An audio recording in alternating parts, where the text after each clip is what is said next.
السلام عليكم، ازيكم عاملين ايه؟ يا رب تكونوا بخير. بصوا الفيديو بتاعنا النهارده مختلف واخداكم في اجواء كمان مختلفه. انا نزلت الحديقه اللي تحت البيت، حابه كده ان انا اتكلم معاكم. هيكون فيديو كده نحكي فيه مع بعض عن تجربتي، زي ما وعدتكم ان انا هشارك معاكم ان شاء الله.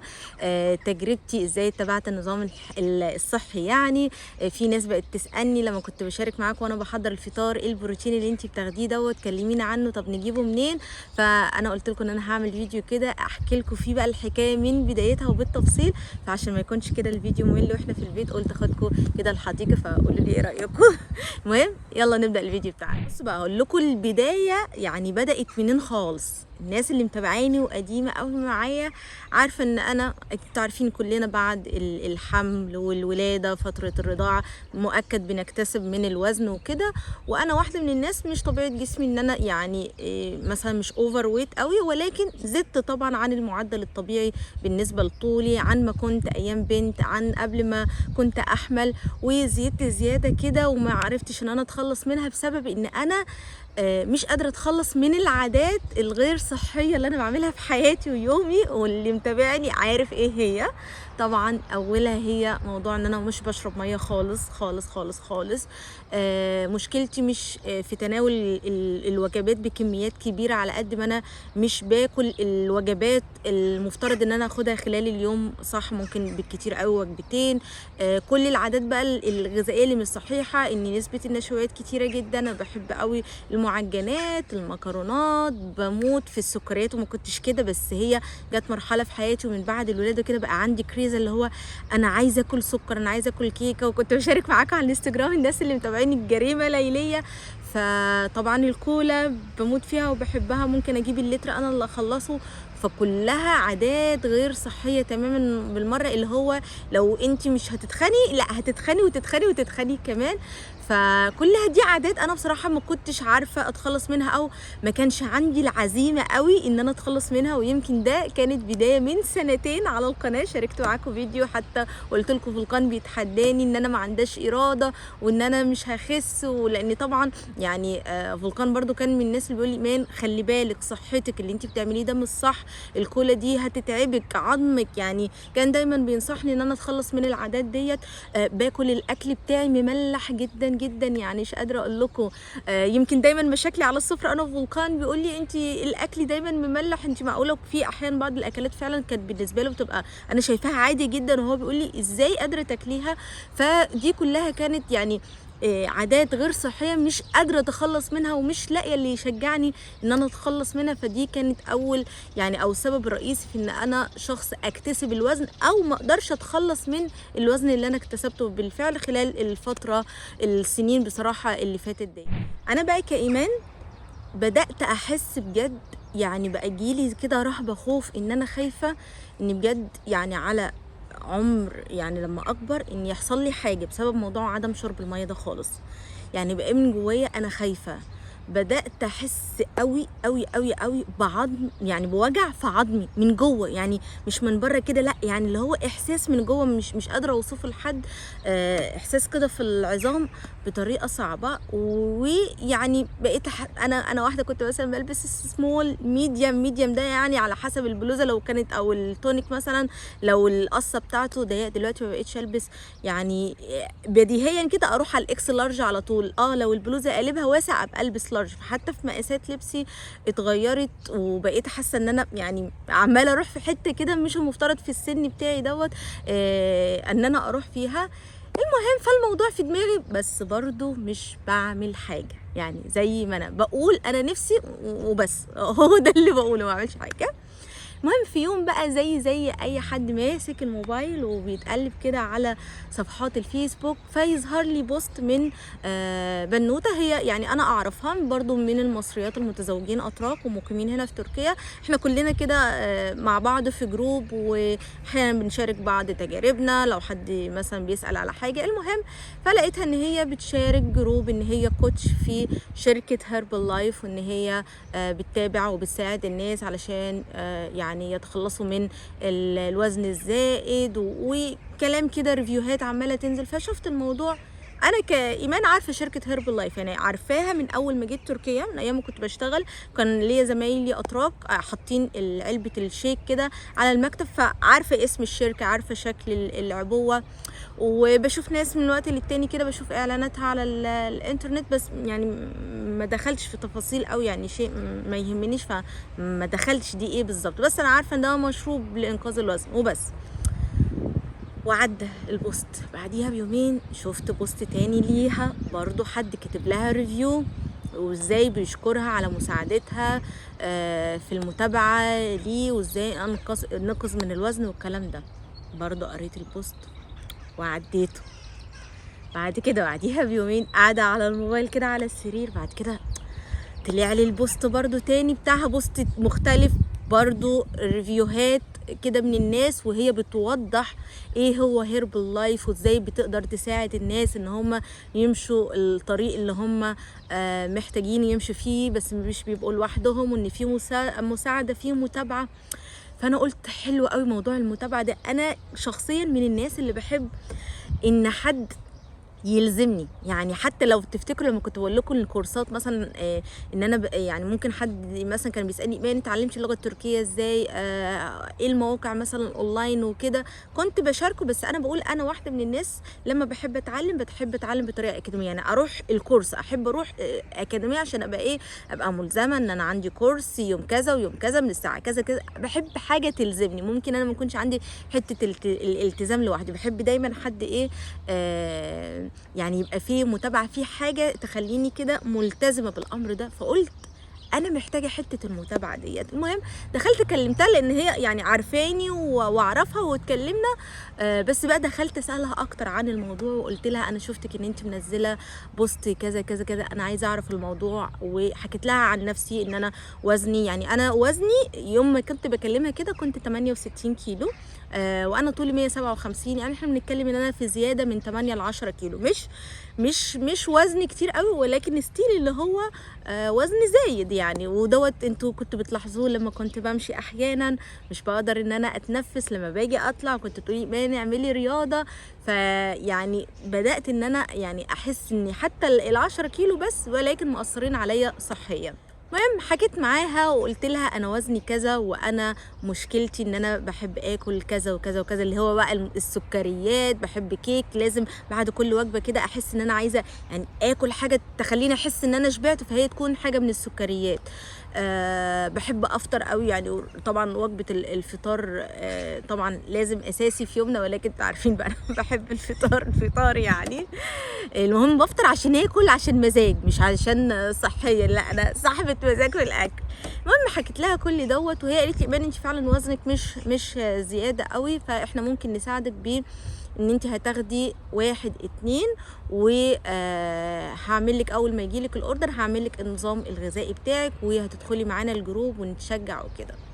والمهم ودخلت وكان بيها. بصوا انا بالظبط كده بقالي اسبوعين من اول ما تواصلت معاها، وفي الاسبوعين دولت انا نزلت 5 كيلو، وحرفيا 5 كيلو دولت فارقين معايا قوي قوي. يمكن انا مش عارفه هيكون باين لكم اصلا في الكاميرا ولا لا، لان في الطبيعي اصلا الكاميرا بتزو يعني بتظهر الواحد شكله اكبر، ويمكن ده كل حباب امونه اللي شافوني وقتها على الطبيعه لما شافوني يقولوا لي ايه ده انت مختلفه على الكاميرا خالص، انت اصغر من الكاميرا. فانا ما اعرفش انتوا هتقدروا تحسوا بالفرق ولا لا، بس حد من الناس اللي بتشوفني وجها لوجه زي مثلا سمر جارتي، واحده من الناس اللي قدرت تلاحظ جدا، لان في فتره كده اول ما بدات هي انشغلت وانا فولكان سافر، كنت مشغوله مع الولاد، وقعدنا تقريبا اسبوع بحاله ما بنشوفش بعض. وبعدها وقت عيد ميلاد جوليزار كانت جت وشافتني، او قبل عيد ميلاد جوليزار يا ربي بيومين جت وشافتني. واول شافتني يعني طبعا حكيت لها بقى وانا عملت كذا وعلى فكره وبدات كذا، لان انا وسمر لو تفتكروا دايما نقول ايه هنروح نشتري حاجات سلطه عشان هناكل اكل هنا سلطه، احنا الاثنين عايزين، ولكن لا انا قادره اساعدها ولا هي قادره تساعدني في الموضوع دوت، لان احنا الاثنين بنحب كل حتى الاكل المالح بنحبه. يعني انا وسمر لما بنجتمع على اكله كده بنعرف ناكل احنا الاثنين قوي مع بعض بمزاج، ما بنختلفش. فلا قدرت اساعدها ولا هي قدرت تساعدني في الحته ان احنا نتخلص من الوزن الزايد دوت. فلما شافتني قالت لي مان فرق معاكي، لا فارق معاك. يعني طبعا هي بقى الناس اللي بتشوفني على الطبيعه، ومثلا لو غابت عني وما شافتنيش ورجعت شافتني، اكتر ناس بتقدر تحس بالفرق. فاول ما شافتني قالت لي ايمان لا فرق معاكي جدا، ولقيتها بتقول لي ايمان طب انا كمان عايزه اجوين وابقى معاكم.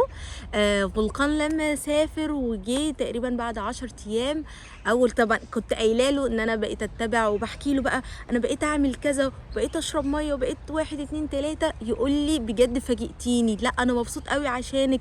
لان فولكان كان من اكتر الناس اللي بتقول لي ايمان يعني صحته، كان حريص جدا ان انا يعني ابقى يعني حياتي صحيه اكتر، عشان طبعا يقول لي انت عمود البيت، يعني انت لو حصل لك حاجه احنا كلنا يعني هنروح فيها يعني. المهم فبرضه فولكان لما شافني قال لي ايمان فيكي حاجه متغيره قوي، مش قادره احدد ايه بس انت فعلا متغيره. ليا برضه اصحابنا اصحاب فولكان وزوجته من كام يوم لما جم زاروني قالوا لي ايمان انت خاسه خالص. فراحت قايمه هي بقى عشان صديقه ليا على الانستجرام قالت لي هيربل لايف صح؟ قلت لها فحتى قالت لي دي سيليفري كلها بتاخد هيربل لايف دوت. فهي شركه عالميه. خليني كده بقى ايه اوضح لكم ايه هي بقى هيربل لايف. هيربل لايف هي اصلا شركه عالميه، يمكن مصنفه ان هي الماركه العالميه رقم 1 في العالم للمكملات الغذائيه. فكره المنتجات بتاعتها ايه؟ طبعا انا اكتر حاجه بقى شجعتني زي ما بقول لكم ايه، لما فهمت من صديقتي اكتر عن المنتجات وازاي النظام وازاي بتعمل كوتشنج ليا وازاي المتابعه، اتحمست اكتر وعجبني. وانا شخصيا من الناس اللي بحب ادور واقرا، ودخلت عملت بقى بحثت بنفسي وقعدت اتفرج على فيديوهات وفهمت الموضوع وعرفت ايه المكونات والمواد وعرفت اكتر وبقيت مؤهله نفسيا. وانا قاعده كده انتوا عارفين قلت الله الموضوع ده لو جه معايا حلو. انا كان ناس كتير قوي من عندي في الجروب بتاعي بيسالوني طب والله انا ايه وقتها لو فعلا جاب معايا نتيجه انا هنزله مصر. ويمكن عشان كده بدات ان انا اعرضه لكم على جروبي على الفيسبوك تسوق مع امونه في تركيا، لان هي شركه عالميه ليها 92 فرع حول العالم، بس للاسف ملهاش فرع في مصر او في دول عربيه، اغلب فروعها في اوروبا. المهم اللي حصل كده، انا صديقتي او الكوتش رشحت لي الشيك والشاي، ودولت منتجين اساسيين في النظام بتاع الحميه او النظام اللي احنا بنتبعه عشان ننقذ من الوزن. الشيك دوت يعني نفسه هو بيتاخد في برنامج انقاذ الوزن او في اكتساب الوزن. انتوا متخيلين يعني ده لو شربناه ممكن نزيد وزننا او ينقص من وزننا. لكن هنا بقى بيكون دور الكوتش مهم، هو اللي بيوضح لك ازاي هتستخدميه في البرنامج او النظام الغذائي بتاعك. يعني هتستخدميه كم مره، اي وجبات من اليوم، المكيال بتاعه على مقدار قد ايه من السوائل. كل دي حاجات بقى هي ده دور الكوتش، ان هو يتاكد جدا ان انت بتستخدمي المنتجات بصوره صحيحه بالشكل يتناسب مع النظام بتاعك. دي اول حاجه. وبرده من المنتجات التانية برضو الشاي دوت. المهم هي رشحت لي المنتجين دولت ان هم يكونوا في النظام، وكتبت لي نظام غذائي خاص بيا، وضحت لي ايه الحاجات اللي انا مفترض يعني ما تناولهاش من الحاجات مثلا اللي هي هتساعدني في اكتساب الوزن او تثبت وزني. يعني في بعض من الموانع لو احنا بنقول فعلا ان احنا عايزين ننقذ من الوزن ويبقى فيه حميه، في حاجات فعلا هنمتنع عنها هتكون ممنوعه. انا اخدت بقى بدات ان انا اخد الشيك، وزي ما قلت لكم انا برضو قريت عنه وفهمت اكتر وكده. اولا الشيك دوت هو عباره عن بروتين نباتي فيه 18% بروتين، فيه 22 نوع من الفيتامين و3% الياف. فالشركه بتقولك دوت مكمل غذائي او بديل للوجبات. يعني احنا بنقدر ناخد كل القيم الغذائيه اللي جسمنا احنا محتاجها علشان نقوم بالنشاط اليومي بتاعنا، ولكن بسعرات حراريه قليله.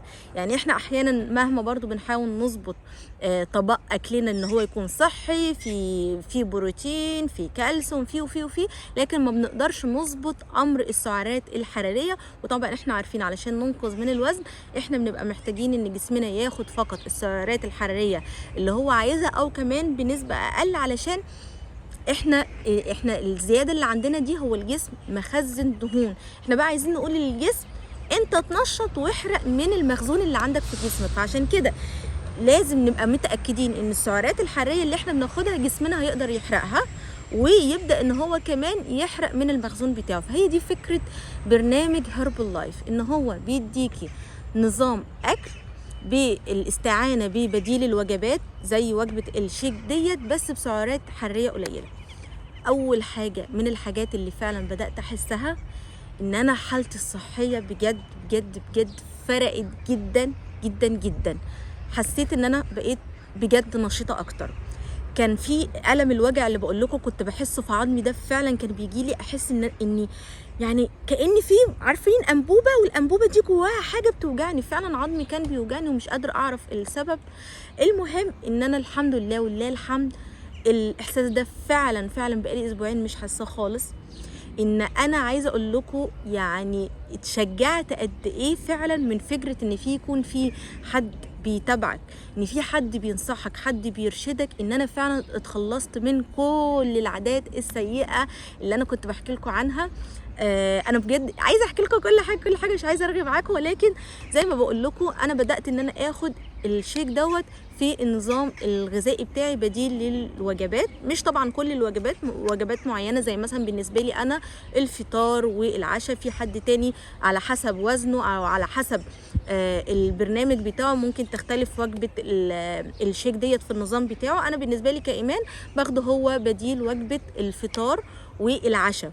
فانا اخدت قيم غذائيه عاليه جدا، يعني هي العلبه كلها موضحه قد ايه كميه الفيتامين والمعادن اللي هي فيه، بقى كل انواع الفيتامين اللي انتم محتاجينها. يعني في فيتامين A وفيتامين د واي، وفي بي 6 فوليك اسيد، في حديد، مغنيسيوم، كالسيوم، بوتاسيوم.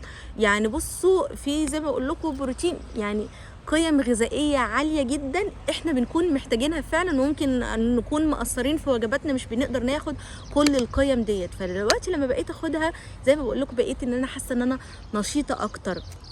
عايزه اقول لكم وجبه مشبعه جدا. يعني عايزه اقول لكم انا فطرت ونزلت لكم والله يعني بطني مليانه. يمكن حتى المفترض في البرنامج بتاعي ان انا كمان باخد الشاي، انا حضرتها ونزلت بيها، بس فعلا الى الان مش قادره ان انا اخدها دلوقتي. وجبه فعلا مشبعه جدا. فده كده الشيك باختصارا زي ما قلت لكم هو بديل للوجبات بقيم غذائيه عاليه جدا اللي فعلا جسمنا بيكون محتاجها، ولكن بسعرات حراريه قليله. هو دوت اللي بيساعدنا في ان احنا ننقذ من وزننا طبعا، لان زي ما قلت لكم لان انا بحط بالمكيال والمعيار اللي يتناسب مع النظام الغذائي بتاعي لانقاذ الوزن. بعد كده نيجي في البرنامج بتاعنا برضو بنستعين من الشاي ودوت من الحاجات المهمة برضو في برنامج انقاذ الوزن. ده عبارة عن اعشاب طبيعية 100%، زي مثلا من مكوناته الشاي الاخضر، الهيل، مسحوق البامية. في مكونات برضو عالية في نسبة كافيين. فايدته ان هو بيخلينا نتخلص احيانا. انا واحدة من الناس من ضمن الحاجة اللي انا فقدتها ان انا زي ما اقول لكم انا بشرب يعني باكل ملح كتير قوي وما بشربش ميه خالص. فانتم متخيلين انا جسمي محبوس فيه كميه ميه قد ايه. فدوت الشاي ده بيساعدنا ان احنا نتخلص من الميه المحبوسه في جسمنا. دي اول حاجه. الحاجه التانية بيزود من معدل حرق الدهون. انا واحده من الناس ما بقتش مش بعمل رياضه او مش بعمل مجهود كبير قوي، فكمان مع تقدم العمر بتاعنا احنا الميتابوليزم بتاعنا بيقل. فهو دوت هيكون بقى مساعد لينا ان هو يعني يزود معدل حرق الدهون، فنبدا ان احنا نحرق جسمنا يشتغل اكتر، وان احنا نبدا نحرق من المخزون اللي في جسمنا يعني زي ما بقول لكم. فانا بالنسبه لي بستخدم دولت في النظام الغذائي بتاعي. زي ما بقول لكم هو اصلا اعشاب، يعني مش شاي اللي هي فكره الشاي، ولكن هنا في تركيا اي حاجه اعشاب بيتقال عليها شاي. فعلشان كده هو زي ما نقول شاي مركز على هيئه بودر. المفترض ان احنا بنحطه على مقدار من الميه. انا مثلا ده حطاه على نص لتر من الميه، وزي ما انتم شايفين خفيف خالص، يعني اعشاب مش مجرد شاي ولكن طعمه حلو. لو حابين ان انتوا تنكهوه كمان ممكن تحطوا الليمون، ممكن تحطوا اضافات. هو ذات نفسه الشاي اصلا من الشركه معمول باطعمه برضو. حتى الشيك يعني الحلو كمان ان هو في اطعمه علشان حسب الاذواق، او علشان ما تمليش مثلا من طعمه. على الرغم ان انا عايزه اقول لكم انا فعلا انا بفطر بيه الصبح وبستنى وجبه العشاء علشان اخده تاني من كتر ما هو حلو. واكتر حاجه عايزه اقول لكم يعني احتياجاتي كلها من السكريات فعلا واخداها منه.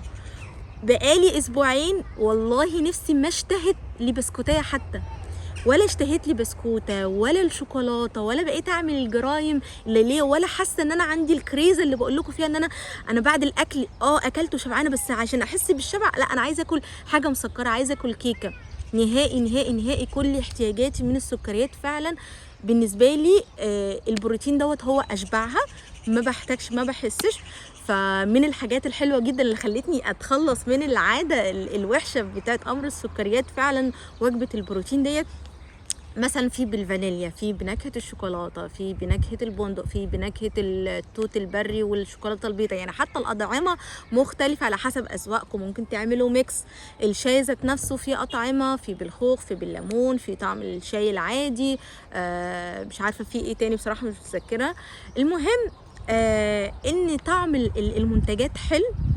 وبما ان احنا بقينا يعني في نظام غذائي بتعمل لكم نظام غذائي، فانا بقيت اكل حاجات اكتر فايده من وقت ما بدات ما شربتش كوبايه نسكافيه. يمكن بس ممكن من الاختيارات ان احنا ممكن نعملها، الناس اللي بتحب النسكافيه ممكن على الشيك تحط معلقه من النسكافيه. فانا من باب ان انا اعرف طعمه هيكون ايه، صدقوني حطيت معلقه النسكافيه دي مرتين بس في الوجبتين علشان اعرف طعمه يكون ايه، لكن مش احتياجي عشان انا عايزه كافيين ولا عشان انا عايزه نسكافيه. فحتى احتياجي للكافيين بقيت اخده خلاص من، يعني اولا انا بقيت نشيطه، ما بحبش ان انا احس كسول. انا واحده من الناس اللي بحب اشرب قوي ريد بول، وانتوا عارفين قد ايه ان هو حاجه مش صحيه، وانتوا كنتوا بتنصحوني بيه، ومش هقول لكم ان كنت باخده كل يوم، ولكن احيانا كده لما كنت بحس مثلا ان انا عندي شغل كتير وحاجه كبيره وحاسه ان انا طاقه اولا نفسيا، عشان انا عارفه ان انا يعني ما عنديش حته النشاط دي، ببقى عايزاه. وقت ما كنا بنعزل ما كنتش هو لازم اخد ريد بول. ما دخلتش بيتي من اول ما بدات النظام، مش حاسه يعني حتى نفسيا كده عقليا مش حاسه ان انا محتاجاها، يعني نفسي ما بتروح لهاش. فبجد كل العادات اللي انا كنت بعملها غلط اتخلصت منها من اول ما اتبعت النظام الصحي، من اول ما اخدت المنتجات ديت، لان زي ما بقول لكم ساعدتني ان انا اخد كل احتياجاتي من الفيتامين والمعادن اللي انا فعلا جسمي محتاجه عشان اكون نشيطه قوي في يومي. فبجد كتجربتي مع هيربل لايف انا مبسوطه وسعيده جدا جدا جدا جدا. ولكن هو اهم حاجه في الموضوع ان احنا مش بناخد منتجات، ولكن احنا بناخد نتيجه، واللي بيقدر فعلا يخليكي توصلي النتيجه دي هو الكوتش اللي بيتابعك. وعلشان كده الشركه من اساسياتها ان هي ما بتبيعلكيش كده النظام، يعني انت مجرد ادام اشتريتي المنتج من الشركه، يعني من الموقع المعتمد بتاع الشركه او من موزع معتمد. يعني انا كايمان دلوقتي في الوقت الحالي انا موزع معتمد في هيربل لايف، لان انا قلت لكم ان انا عايزه انزل الحاجه دي مصر، وعشان اقدر انزلها لازم اشتريها من الشركه. فانا بقيت موزع معتمد من الشركه. يعني لو حد مثلا عايزه ان انا اوفر له المنتجات دوت على الرحب، وفعلا اوريدي اصلا بقى عايزه اقول لكم الكلام كتير قوي، في حد فعلا من حبايب امونه، الناس اللي واثقين فيا، الناس اللي على قرب وعارفين فعلا انا بحب ايه، وازاي لما حكيت معاهم ان انا اتخلصت من الحاجات دي وهم عندهم نفس المشاكل اتشجعوا واخدوا الحاجه مني، وفعلا بداوا معانا في النظام، وبقوا بقى على تواصل قريب قوي معايا يوميا، بنصبح على بعض. فكره بقى ان انت تكوني في جروب يعني معاكي بقى بتتعرفي على ناس جديده، بتشوفي اطباق مختلفه، احنا بنشارك مع بعض الاطباق بتاعتنا، طبخنا ايه النهارده علشان نشوف افكار من بعض، علشان الكوتش حتى كمان تتابع، يعني هي مش معاكي في البيت لكن تتابع الوجبات اللي انت اكلتيها، هل الكميات بتاعتها، يعني احيانا مثلا الكوتش يقول لك لا الاكل ده قليل، لا ما تقلليش كده، لا ناقص مثلا البروتين في وجبه الغداء، ليه ما حطيتيش كده، بتنصحك. يعني احنا اسلوب حياه ان انتوا تاخدوا نظام غذائي صحي، احنا الموضوع تماما مش حرمان، ولا زي فكره الدايت اللي احنا بنبقى عارفينها، الدايت ان انا هتحرم وان انا هتعب وهفرهد، تماما الموضوع مختلف. فحلو جدا، بنتشجع مع بعض، بناخد افكار من الوجبات مع بعض، بنشجع بعض. مثلا ان حد عمل رياضه، بنات انا عملت مثلا الرياضه ده، البرنامج ده، او مثلا الفيديو ده حلو قوي عملت 15 دقيقه وحلو جدا، نشجع بعضينا ان احنا نعمل رياضه في البيت. احيانا بنحط لنفسنا كده عوائق، انا ما عنديش وقت عشان اروح الجيم، او مثلا تكلفه اشتراك الجيم غالي. انا واحده من الناس فولكان ما بيخلينيش انزل وعندي ولدين، هروح بالجيم فين؟ لان انا مثلا احيانا كنت وانا في مصر بروح الجيم، وكنت شغاله اصلا كمان موظفه اداريه في الجيمات، فعارفه نظام الجيم والاجواء بتاعته، مفتقده وعايزه اروح. بس عايزه اقول لكم لا، احنا اللي بنحط العوائق لنفسنا. لكن في البيت تقدري تعملي رياضه بامكانيات بسيطه جدا، تقدري تعملي كارديو. احنا في البدايه لو بقالنا فتره كبيره ما عملناش رياضه، فبنحتاج اصلا ان احنا الاول نسخن جسمنا وعضلاتنا، ونبدا نعمل على الاقل الاسبوع الاول ان احنا نعمل كارديو، مشي في المكان، حركات زي بتاعه تمارين الصباح اللي كنا بنعملها في المدرسه وطابور الصباح. يعني بجد الموضوع سهل ونقدر نعمله واحنا في البيت، مفيش عائق بجد، احنا اللي بنحط العوائق لنفسنا. فزي ما بقول لكم فكره الجروب حلوه قوي، ان احنا نشجع بعض على الرياضه، بنفكر بعضنا مثلا جماعه اخدتوا الشاي ولا لا، الكوتش بيتابعك مثلا. اهم حاجه في النظام ان احنا ناخده مش النظام مش بالساعه الفلانيه، ولكن طبعا كل ما نبدا يومنا من الصباح الباكر ونخلص النظام الغذائي او الوجبات الغذائيه بتاعتنا، كل الدكاتره هتلاقيها او كل العلماء بياكدوا ان احنا يعني النظام الغذائي بتاعنا يعني ما ينفعش اللي هو يفضل بالليل اكل بالليل، ده مش صحي خالص. فتاكد علينا ان احنا النظام الغذائي بيكون صح في المواعيد الصحيحه بتاعته، دايما في متابعه، في حد بيوجهك بطريقه صح. وهو ده اكتر حاجه بتميز هيربل لايف، انكم مش بتكونوا لوحدكم، لا في كوتش هيتابعكم عشان تستخدموا المنتجات بطريقه صحيحه، عشان توصلوا للنتيجه اللي انتوا عايزينها، عشان يبقى محفز ليكم ويبقى بعد كده اسلوب حياه. ف على الرحب على الرحب على الرحب لو في حد عايز ينضم معانا للجروب دوت زي اللي انضموا معايا من حباب امونه، ده شيء يسعدني جدا، وهكون مبسوطه وقتها احس فعلا ان انا بقيت حاجه مفيده وبعمل حاجه مفيده ليكوا او من خلال فيديوهاتي. وان شاء الله هتكلم اكتر عن المنتجات، ازاي نحضر المنتجات كل دوت، ولكن على قناتي الثانيه اللي هي تسوق مع امونه في تركيا، لان زي ما قلت لكم انا بقيت اوفر المنتجات ديت على جروبنا. ولو مش حد في مصر بس، لو في حد من دول ثانيه، خاصه الدول اللي فيها مثلا اوريدي هيربل لايف وحابب يكون معانا في الجروب بتاعنا، اتواصلوا معانا. يعني حتى لو انتوا في بلد ثانيه ممكن تكونوا برضو معانا وفي التيم بتاعنا بتاع تركيا عادي خالص، احنا كلنا شركه واحده وكيان واحد. اهم حاجه ان انتوا بس منتجاتكم تكون من الشركه ذات نفسها هيربل لايف، علشان تكونوا متاكدين ان المنتجات فعلا لان المنتجات دي يعني مش عايزه ادخلكم في حته تانية، بس في بيتباع منها مش اصلي. زي ما قلت لكم لو اخدتوا المنتجات لوحدها ممكن ما تقدروش توصلوا لنتيجه، لان انتوا مش عارفين انتوا هتستخدموها ازاي وفي اي نظام. فلازم يكون في كوتش متابع معاكم، والكوتش ديت هي خدمه الشركه بتقدمها للناس اللي فعلا بتاخد منتجات هيربل لايف. فالموضوع كله على بعض حاجه ايجابيه جدا. انا مبسوطه ستيل، لسه عندي هدف 5 كيلو كمان انزلهم علشان اوصل للوزن اللي يتناسب مع طولي وحالتي الصحيه، وبعد كده ابدا ان انا اثبت وزن ان شاء الله. وعايزه اقول لكم بقيت اشرب ميه، انا اللي بصحى من النوم بدور على الميه دي من الحاجات لوحدها. فولكان ذات نفسه يقول لي ايمان احنا عارفين بنجيب اللي هي قاروره الميه ديت اللي هي 19 كيلو، ما بقتش تقعد. يقول لي ايمان من ساعه ما بدات تشربي ميه ما بتكملش في البيت، على طول بتخلص، لاني بقيت اشرب ميه كويس جدا. زي ما بقول لكم مثلا بقيت اشرب الشاي ملتزمه، مش ملتزمه اجبار، ملتزمه وانا حابه جدا الموضوع، لان حاسه قد ايه هو مأثر عليا نفسيا، مأثر جدا في لبسي، انا حاسه جدا في لبسي. بقيت اكتر نشاطا ان شاء الله كمان لحد ما اوصل للهدف اللي انا عايزاه كمان ال5 كيلو التانيين. وهكون مبسوطه جدا واكون حسيت فعلا ان انا عملت حاجه من الحاجات اللي فعلا كان نفسي احققها بقالي فتره ومش قادره. فبجد يعني الحمد لله الحمد لله، كله بفضل ربنا ثم الكوتش وهيربل لايف بجد. وبشكر الكوتش بتاعتي قوي قوي قوي قوي قوي بجد، وهي ذات نفسها بتقول لي انا مبسوطه ان انت تواصلتي معانا وبقينا اصدقاء جدا وبقينا اصحاب مقربين جدا. فزي ما بقول لكم الموضوع فيه ايجابيات من كل حاجه، ان انت تتعرف على ناس جديده، صحبه جديده. الناس حتى اللي معانا من مصر معانا في الجروب بتاعنا بتاع تركيا، بنشوف بقى اطباق مختلفه وثقافات في الاكل مختلفه، وبناخد من بعض وصفات. فعلا التجربه بالنسبه لي تجربه ايجابيه جدا جدا، ومبسوطه من الحاجات اللي انا هحس فعلا. يعني انا كده في حاجات في حياتي بقول انا مبسوطه ان انا حققتها. ده واحد من الحاجات اللي انا مبسوطه ان انا حققتها في حياتي، ومبسوطه ان انا بشاركها معاكم في الفيديو النهارده. اتمنى يا رب ان انا ما اكونش طولت عليكم ولا رغيت، بس زي ما قلت لكم ان شاء الله اكلمكم اكتر كمان من خلال قناتنا الثانيه تسوق مع امونه في تركيا. وتقدروا طبعا تتواصلوا معايا على الرحب، سواء على الانستجرام بتاعي او على التعليقات. اشوفكم على خير فيديو جديد، واقول لكم باي باي.